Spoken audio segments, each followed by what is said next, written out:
Tonight, the Accra High Court clears the way for Daddy Lumba's funeral to proceed after applicant seeking to injunct the funeral failed to pay the required 2 million Ghana cedis, allowing the family to finally lay the Highlife legend to rest. It is not just a relief to me, it is a relief for the fans, it's a relief for the family, it's for the children, because it is no good that at this time, if your father is deceased, there's a lot of litigation still hovering around. We're live in Kumasi for reactions and the latest on preparations for tomorrow's funeral.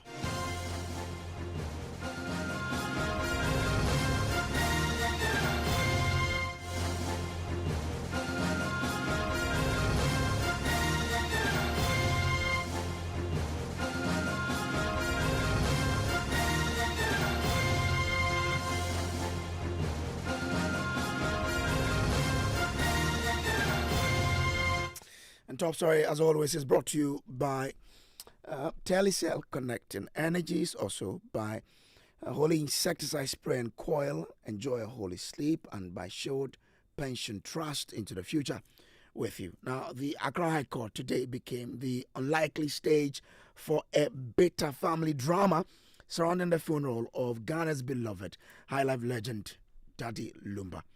The late musician's maternal family and the family head, Kofi Owusu, have been logged in a heated dispute over who should lead the funeral arrangements and manage the funds raised for the occasion. The controversy began when the maternal family accused Kofi Owusu of sidelining them in the planning process, despite Akan Customs granting significant authority to the maternal lineage in burial matters. The court initially granted an injunction restraining Kofi Owusu from organizing the funeral, but later ruled that the burial could proceed if the applicant failed to pay 2 million cedis to cover funeral expenses. After a while, the court lifted the injunction, paving the way for the funeral to go ahead tomorrow. Fataw Bayaga has been in court all day and joins me in studio to unpack all the actions in court today. Fataw, you've been in court the whole day. Yeah. Tell us how it unfolded in court today.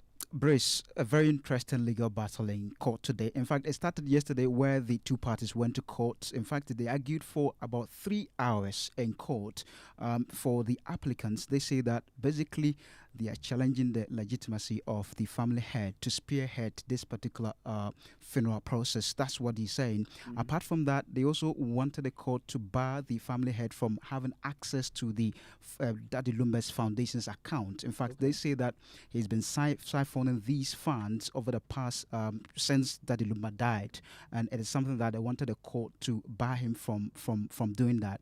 Apart from that, they also wanted an injunction on the funeral arrangements scheduled for tomorrow. They say that they wanted the court to restrict or to prevent the transition funeral home, the home where the dead body or the remains of Daddy Lumba is at the moment, from releasing the body to the first defendant, that's the family head, in order for this funeral process to commence tomorrow. But something very interesting happened in the court ruling in court today, Brace. The court noted that affidavits before it suggested the immediate family had been sidelined in the funeral arrangements and stressed the need to consider the merits of the case. So the judge, in fact, acknowledged the fact that delaying the burial process could bring so much cost to the family, but since there wasn't an amicable, resolution between the two families, it was important for him to put an injunction on the funeral arrangements for them to sit, talk or deliberate, and then they can come to an amicable conclusion for the funeral to happen at a later date. That was basically what happened in court. And apart from that, so after this particular decision, they came out from the courtroom. They were jubilating and saying that this was a step in the right direction because the family needed time to do all of this. And the council was at this point that the court had given the 2 million payment for the family to pay. Not yet. It wasn't at that point. Absolutely. Okay. So they began their jubilations, talking about the fact that this was a very important decision by the court and that it was going to give the family enough time to plan towards the funeral of the late legend. And the lawyer for the applicants, he spoke to us and expressing satisfaction with this particular decision. So we can take a listen to Thomas Eshen, lead counsel for the applicant. Simply is that the funeral has been injuncted, and so the all arrangements must cease. And the court has ordered that the first defendant should meet with the applicants, the immediate family of Daddy Lumba, should meet together and collectively fashion out the way forward. So it's a call for unity. So does that mean that tomorrow's arrangements would have to be halted? Exactly so. And this is the order of the court of the land. Yes, and any disobedience of the order will amount to contempt. And I believe that the first defendants would like to abide by the orders of the court. As we speak now, the arrangements in Kumasi already, I've seen canopies and other things being done. So all of that have to be put on hold. In fact, yes, exactly, absolutely. Everything will have to be put on hold. This is interim. These orders are interim. But they feel some sense of relief that at least the Honorable Court has understood that they had their case was not frivolous. So that they feel a sense of relief.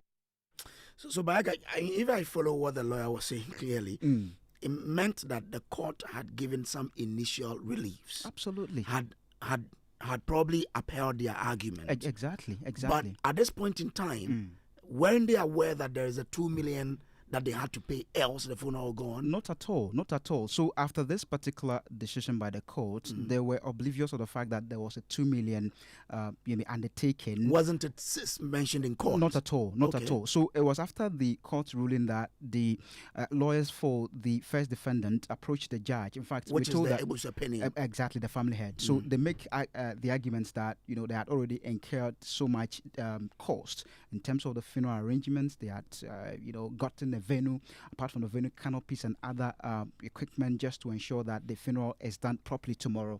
And for that reason, if the court goes ahead to place an injunction on the funeral arrangements, that would impact, that would bring a very huge negative, or that would be that would affect them, if I may put it that way. But so sorry for cutting your thought, but wasn't this an argument they brought up during the initial argument that both lawyers put up in court?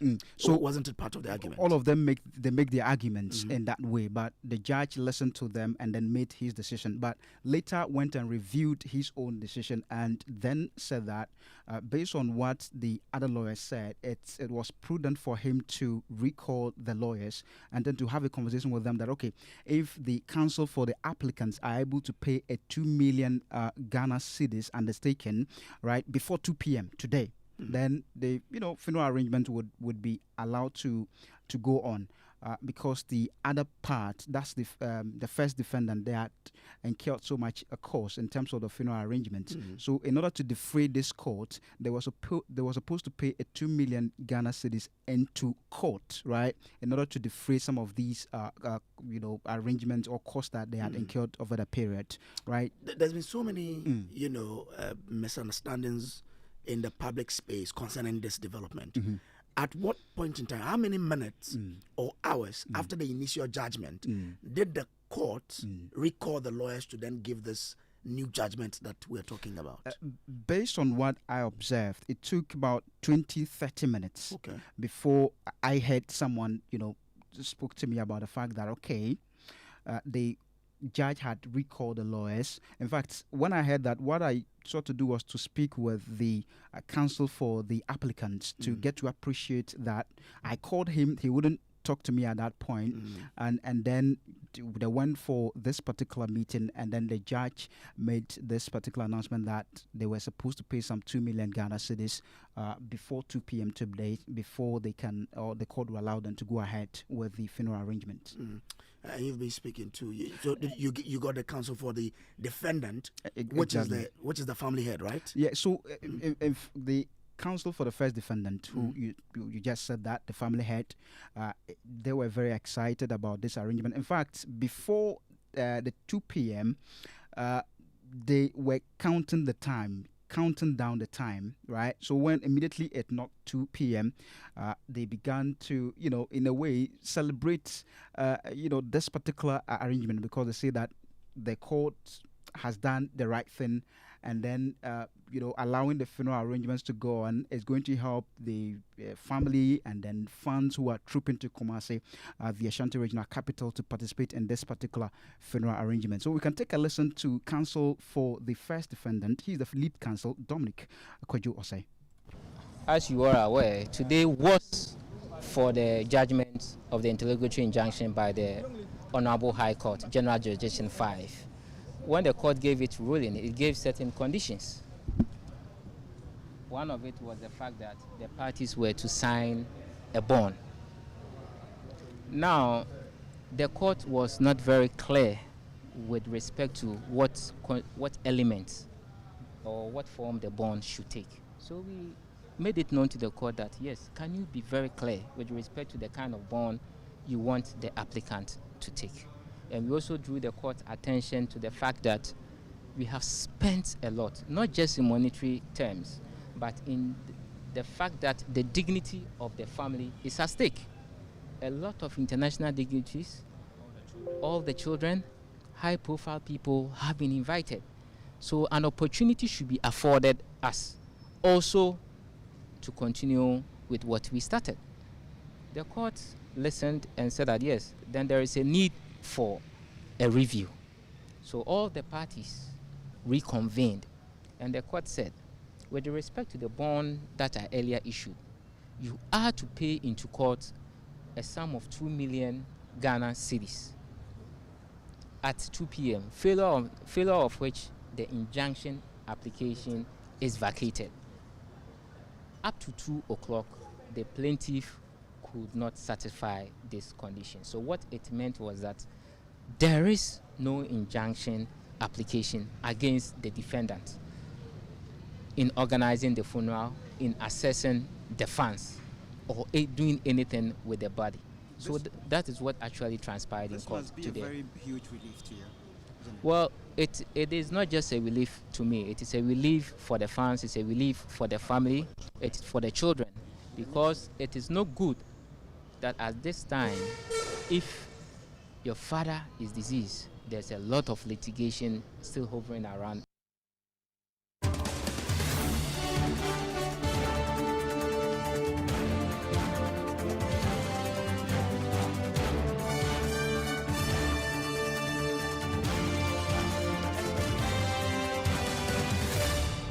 There's a stop story. It's time for us to bring in lawyers for both sides and also take you to Kumasi. But first, let me start with the lawyer for the applicant, George Agbeko. Lawyer, I'm grateful to you for joining us. I mean, what's your reaction to this ruling by the court? Well, I'm in total shock.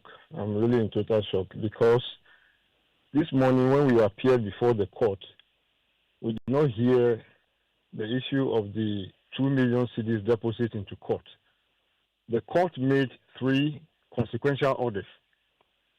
One of the orders was that the first defendant should consult the applicants, the immediate family, to arrange a new funeral date for the burial of Daddy Lumba.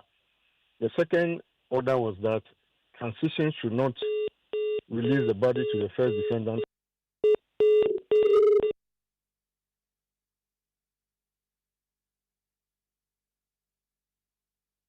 Well, so unfortunately we've lost them there, but I have the judgment here, and we'll be delving deeper into all of that. We'll also try and get the lawyers so we can have a chat with all of them. Dominic Kojo is lawyer for the first defendant, and George Agbeko is lawyer for the applicant. Who would try to understand, but the judgment has I see 5 orders here. The first says it is hereby ordered that the first respondent, his agent and assigns are hereby restrained from organizing the funeral rites and burial of Charles Kwadwo Owusu, a.k.a. Daddy Lumba, who's deceased, scheduled for 13 December 2025, pending the final determination of the matter. It is further ordered that the third respondent be and is hereby restrained from releasing the body of the deceased for burial pending the final determination of the matter. It is again ordered that the first respondent convenes a meeting involving all interested parties, including the applicant, spouses, and children of the deceased, to or their representatives and other relevant stakeholders to plan and fix a date for the final funeral rites of the deceased. He is to do so within 3 weeks from the date of this order. It is also ordered that the first respondent separates funds raised for the funeral from the account of Daddy Lumba Memorial Foundation, LBG. It is also further ordered that the applicant pay 2 million cedis by 2 p.m. as deposit against the cost. Okay, so we have the lawyers back. George Agbeko, lawyer for applicant. Dominic Kwadwo Osei is lawyer for the first defendant. George, you were saying something when the line dropped. Yes, I was trying to recount the orders that were made by the court. Now, I said that 3 orders were made by the court. And then we left. We left the court because the application that we put before the court found merit in it and granted our application for interlocutory injunction. Consequentially, that was going to mean that the funeral that was due to come on tomorrow was not going to come on, because the judge had made orders that the immediate family and the Busiakeni must meet to deliberate on a new date for the funeral of the deceased, Daddy Lumba. Now, so we left the court in excitement. The order of the court, the ruling of the court was delivered around 10:30. We had engagement with the media. This took us to about 12 p.m.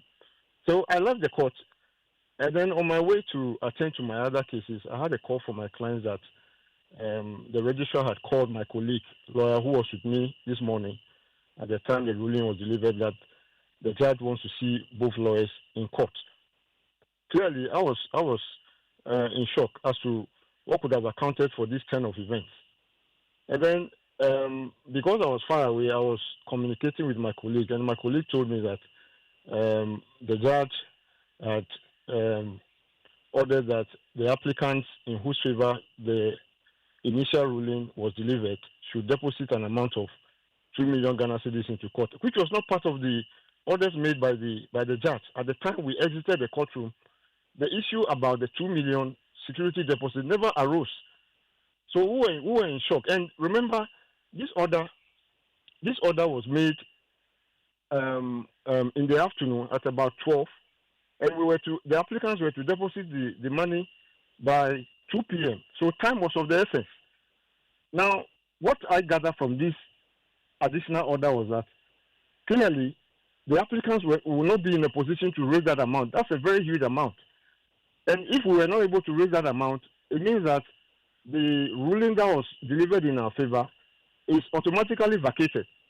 And as I speak to you now, the applicants have not been able to raise that amount. And as a result of that, the ruling is vacated. Now, mind you, the judge or the court has the power to vary its own orders. But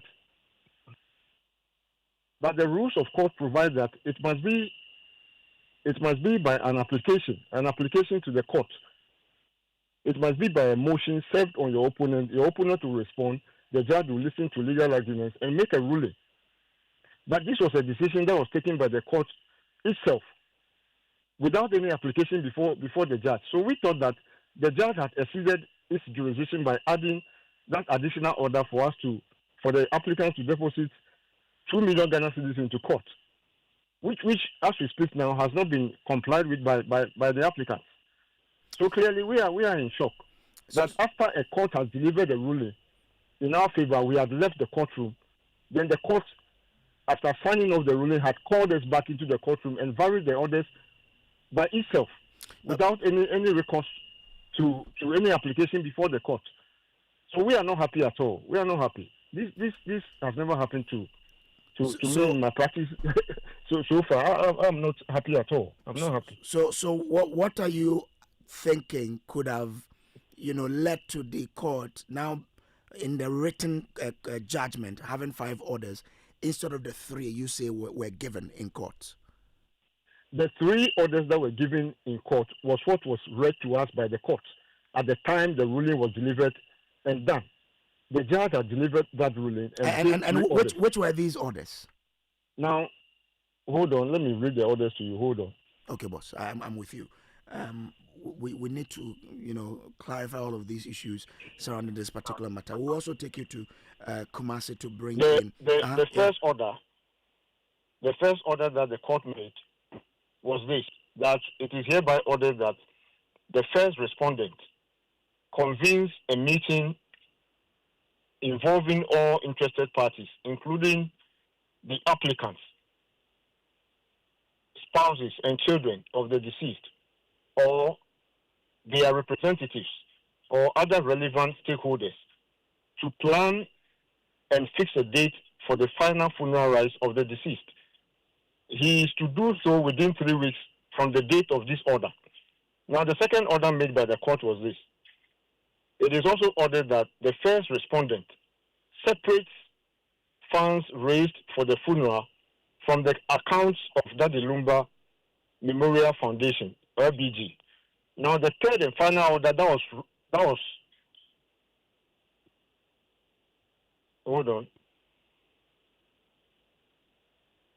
Now, the first order, so I read the two last orders. Now, the first order was this: that the respondent, his agents, and assigns are hereby restrained from organizing the funeral rites and burial of Charles Kojo Owusu, aka Daddy Lumba, scheduled for 13 December 2025, pending the final determination of the matter. So these were the three orders that were made to us, or that was read to us by the court. And we left the court. So you're saying that there was no order directed at the third respondent when they were read to you in court? No, we did not hear any order. At the time that this ruling was delivered by the court in the morning, when we were all in court this morning, there was no issue about applicants paying 2 million cedi security deposit. No, I'm talking about the third. I'm talking about the third respondent, which is the funeral home that is holding the body now.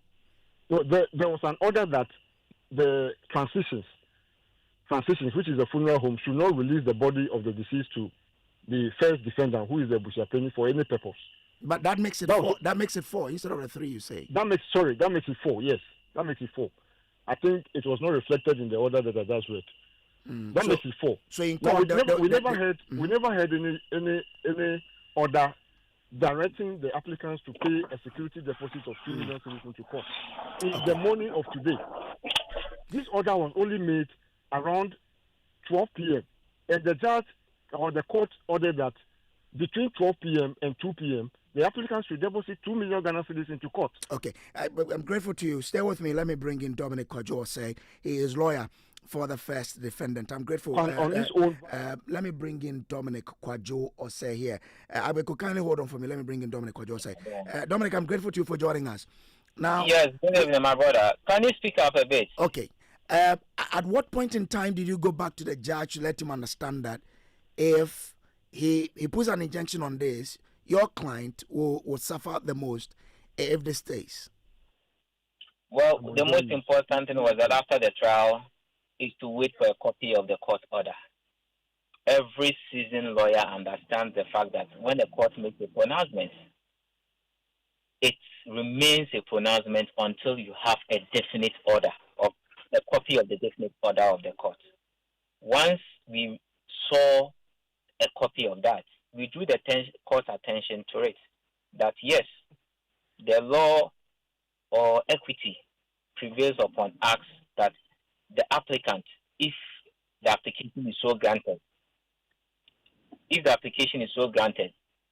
contribute to us to offset the debt that has been created by virtue of the application, which was just filed 2 days. That last order was part of the order made in the morning. George, kindly, that's the issue to address. George, kindly hold on. Let Dominic explain. I'm here. I'll ask the questions. Don't worry. Yeah, Dominic, kindly go on.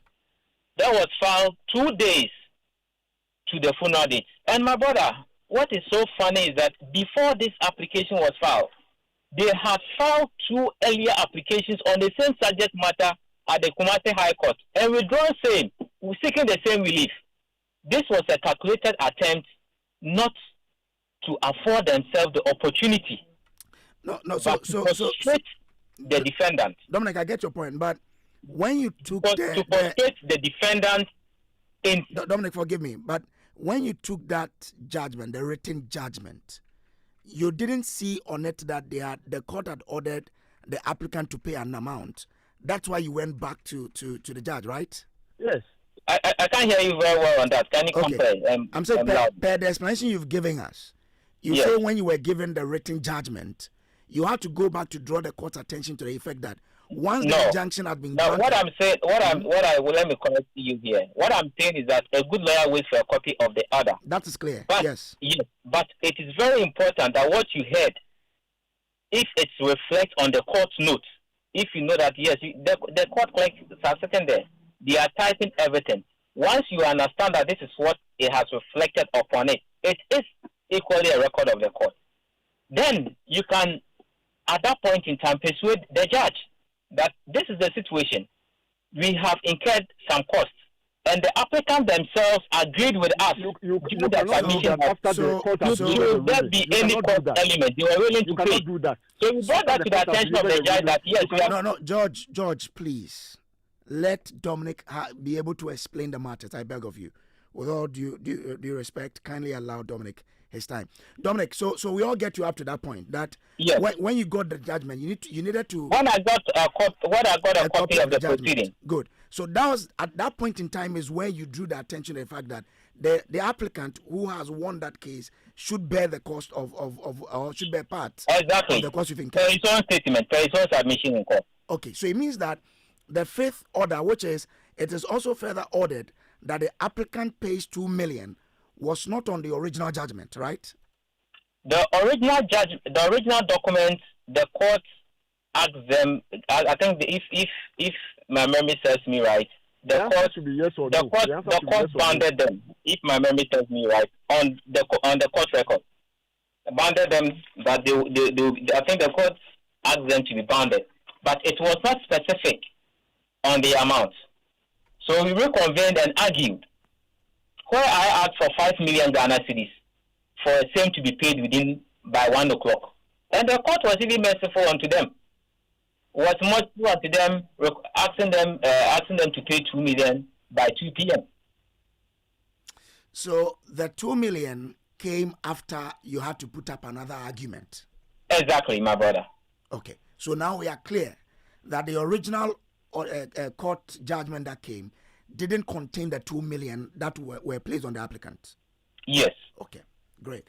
But Agbeko, you have a challenge with that. He says it is practice. You see, when he tries to create the impression that the applicants had admitted that they were supposed to put up a security deposit, that is erroneous, because the judge was very clear that the ruling must be accompanied with an undertaking. The undertaking did not contain any monetary considerations at all. The judge never said that give an undertaking in such amount. The judge never said so. The ruling was done. We had left the courtroom. We were going to execute the undertaking. The court said we should execute the undertaking within 5 days. We were going to do that, only for us to be called back into the courtroom for the judge to vary the order by himself without any application before him. And we thought that was in excess of the powers of the court. So you are saying the judge erred in this matter by this decision? Clearly, I disagree with that aspect of the order which directed the applicants to pay 2 million Ghana cedis into court. At this point in time, 1 minute after 6, there's nothing you can do again, right? Problematic. Okay. Because it's a denial. It's a denial of the ruling that has gone in our favor. Okay. Because as we speak now, the ruling is vacated. Because there was a further order that if the applicants were not able to raise that amount and pay it into court, the ruling in our favor is vacated. Yes. A ruling that was delivered in the morning. Okay. I'm grateful to you. Dominic, you want to make a point briefly? Yes. I can move on. I just want to point to my brother that a good lawyer is the one that knows where to find the exceptions in the law. He raised an issue of capacity in court, and I quoted him authority. He never challenged that. He shouldn't throw that in the eyes of the public. If he doesn't know his authority, he should refer to the authorities I gave him in court. What You're I'm not even what addressing the if issue. the You're court not asks addressing- you you to don't be, even- the court you're has not an addressing authority the issue. to review its application in an interrogatory application.